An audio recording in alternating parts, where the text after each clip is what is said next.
everybody, Aaron J. Anderson here at Aaron J. Anderson Photography. Wanted to go over a lens that I picked up when I was in New York. Went to the B&H Superstore. It was December. Actually, it was January or somewhere in between there. It was after Christmas, so I'm sure it was probably January. Yes, it was after New Year's. Now I remember. A couple days after New Year's. Went to B&H for a couple days and picked up this little beauty right here. This is the the Olympus, what do they call it? Olympus lens, 9mm fisheye lens.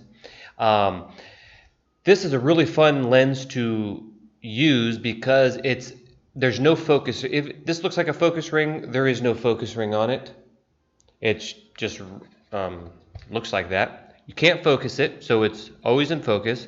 It doesn't have any F number. It's an F8, meaning you can't switch the F number. So the only thing you can do when you're going around with this camera is change the ISO or the shutter speed. So it's pretty cool to run around and just do some snapshots. But you can also use it for professional use. I noticed that the center of the photo is really sharp. It absolutely looks great. I would completely use it for professional use.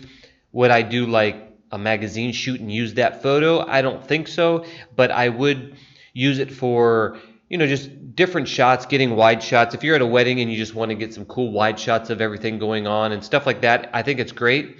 It's a 9. What did I just say? It's a 9mm, so you don't want to be doing any portraits or anything like that. So it's a really cool lens, and it is sharp in the center. Of course, it gets blurrier as the edges go. And there's a lot of chromatic aberration, a lot of purple fringing on anything that has a bright background to it. So it has quite a bit of that on it. But I'm going to show you some photos while we're discussing this here, and it works great. It looks good. You're not going to see the quality, of course, on this video, and being it's YouTube and all that stuff. But I'm going to show you first. Before we go into that, I will say that the way to focus this lens is a little lever here. You see that? I'm backwards here. See that little lever? Right now you can see that it's in the closed position. When you switch it here, now I can't see that. When you switch it right there, you can see there's an infinity focus. That means it's going to focus as far out as possible. I'll talk that in a minute. And then if you go to the next step, right here, this is going to be blurry because I don't have the camera on autofocus. But the next little option is, I can't remember what you call that now.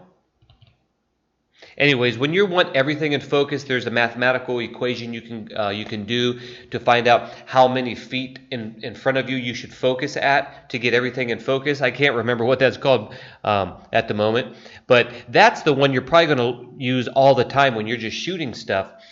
And then the last option here is if you're going to shoot something like we want to shoot this coffee mug, and we want to get, let's see if we can get, and we're maybe about that close from it, somewhere around there, then you're going to put it on that option. If you're trying to get a cool shot of something like that, I guess. However, you're going to want to keep it on that middle one because everything's going to be in focus. The problem with that is this little lever is so delicate, so easy to move. I mean, if I did a modification, which I'll show you in a second, but I mean, if you just brush on it, it'll just go out of the setting. So if you think you're in that, everything's in focus, and you just bump your finger on it by picking it up or hitting your clothes or something, you could actually be in another option there, and things will be out of focus, especially if you accidentally hit it in that, the close focus mode.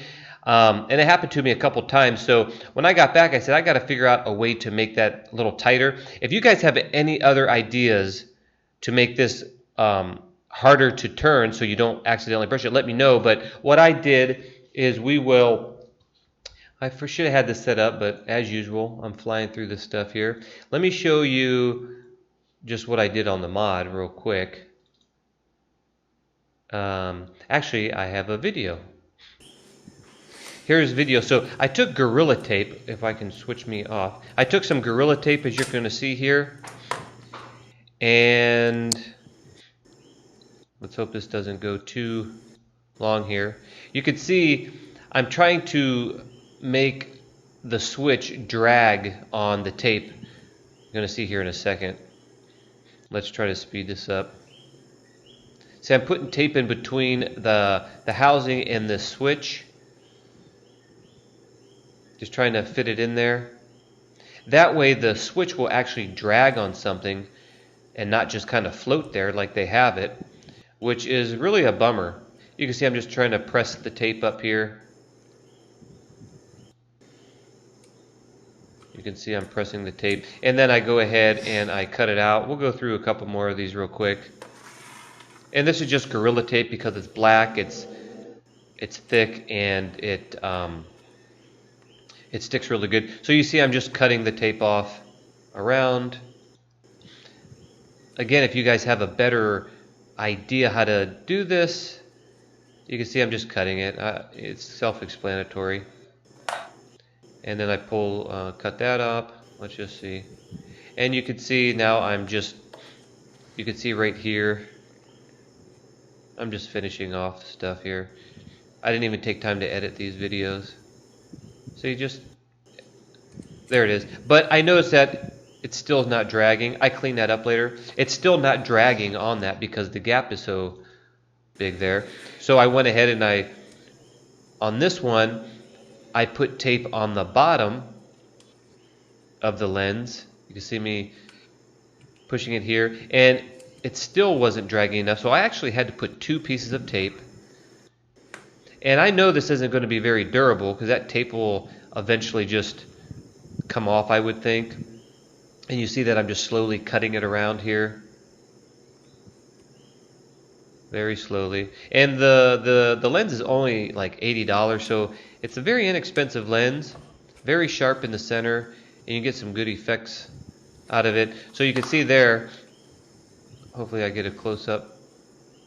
So I've got tape on the bottom. The one up here isn't doing much of anything. It's the one on the bottom. And I actually had to, I'm just using other tape to get the other sticky stuff off. I had to put 2 pieces of tape there. So right there you can see I put some tape back here, didn't do a thing because the gap's too thick, and I put some tape here. I had to do that twice in order for this right here to actually drag on this. So that way the button stays in place where you want it. See, now you can see I'm dragging it here. And then let's go to what else, and then I'm just putting another piece of tape. We don't have to go through this again. And I'm just cutting it off, and so there you can see putting the other piece of tape there, and now it's really, really tight. So you can see how much force I have to use to close it or open it and close it. See right here, it's pretty tight. You can see the force that I'm using. I don't know what this next video is. Oh, and this one here, I'm just taping around the camera just so that this tape won't have an edge, and then every time you handle it, you might be peeling off those. So by putting this here, your thumb or clothing or bag or whatever will be just rubbing on that. So you'll be rubbing on this outer piece instead of the inner piece. So, and I'm just cutting that off. Now this is just a very quick and easy modification. Doesn't look very pretty, I know. I normally like my stuff to look good, but I couldn't think of any other way to do it. So you can see it's really tight there. So that's it. You know, it's not the prettiest mod, but I don't know what else to do. You guys tell me. So let's just look at some photos real quick just to show you how this camera looks. This is a photo where me and my wife was in a hotel that's right in Times Square, and I'm pretty close. I'm about like maybe 4 or 5 inches away from this candle here, and look, you're just getting a huge wide scene here, which is really nice. Now here you can see this is a selfie holding the camera out, and we can get all of this here, but you can see it's really grainy because it's an f8. And this is just, it's not complete just candle light. There is some ambient light with all this other stuff going on, but you know, it's not a low light lens by any means. This is a shot outside my hotel room, and you can see that it's just a huge, wide, really cool looking shot, and you can see how, you know, the fisheye effect is here.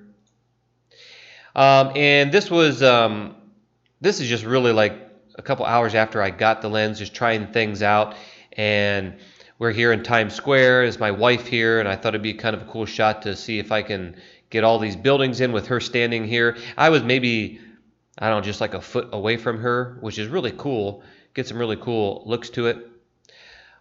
Here's just other shots that you can see here. This was really cool. This is the first time I actually had a lens this wide. I've never had to use lenses this wide, but I thought it'd be cool. For 80 bucks, you can do some really cool stuff. I mean, look, you get this whole park in here with my wife walking down. I thought it looked really cool. You know, this shot actually is cut off at the top. I have another photo where I didn't cut the top off. I just realized that when I was setting these photos up, I picked the wrong one. But you can see, I mean, you can get this iconic building all in this shot. I mean, it's really cool. You can see down that street, down that street. My wife is here, and like I said, I did get the tip on the one that we actually saved. Right here, I mean, you can see the birds flying around here, and this is really sharp. Can we? Yeah, you're not going to see, of course, the birds are blurry, but this is really sharp. I mean, I'm looking at that tree, and it's really sharp. It looks really great.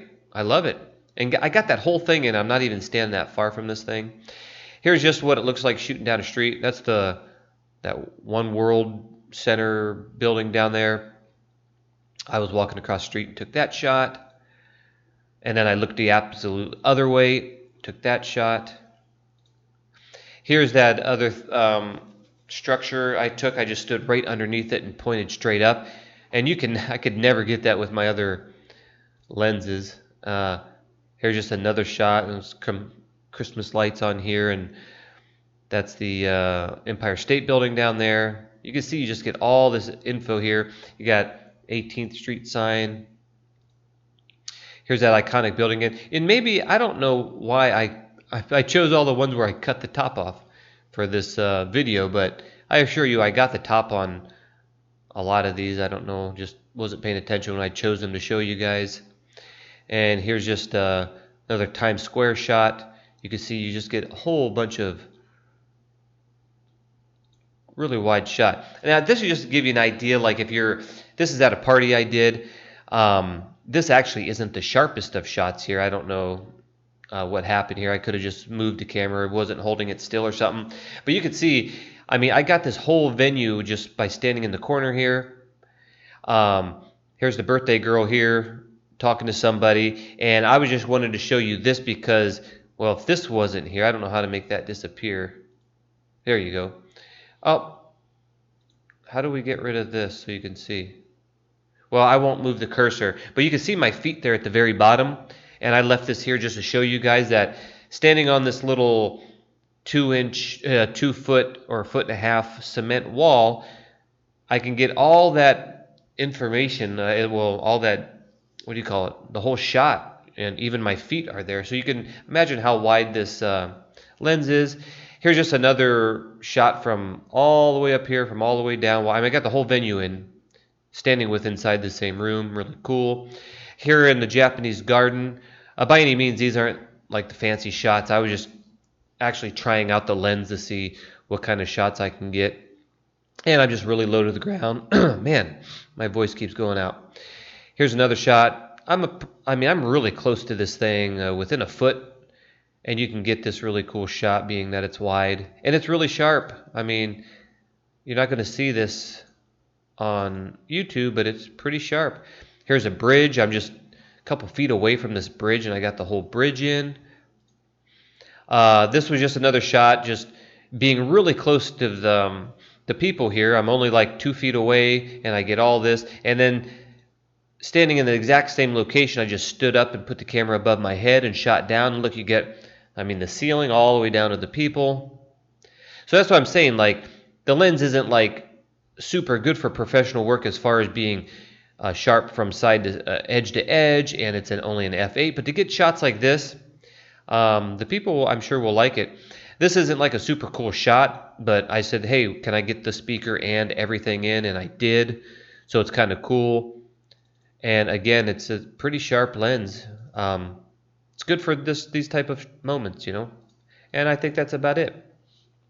That's all I got for you guys. I just thought I would quickly show you guys this lens, the little modification I had to make it harder to move, because you will bump that very easy. Please leave some comments if you got some other ideas on how to keep that there. And I didn't want to glue it because I might want to get artistic about things and have it close up to stuff.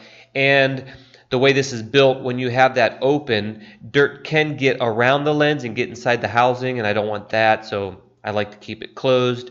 I was thinking of just putting a piece of tape over it when I put it in the position, then just throw a piece of tape over it. But you know, if you have it closed and you're out running around the town and you want to open it, then I mean, to grab a piece of tape, it's kind of weird. This I don't have to do anything, I just switch it open. Let me know, guys.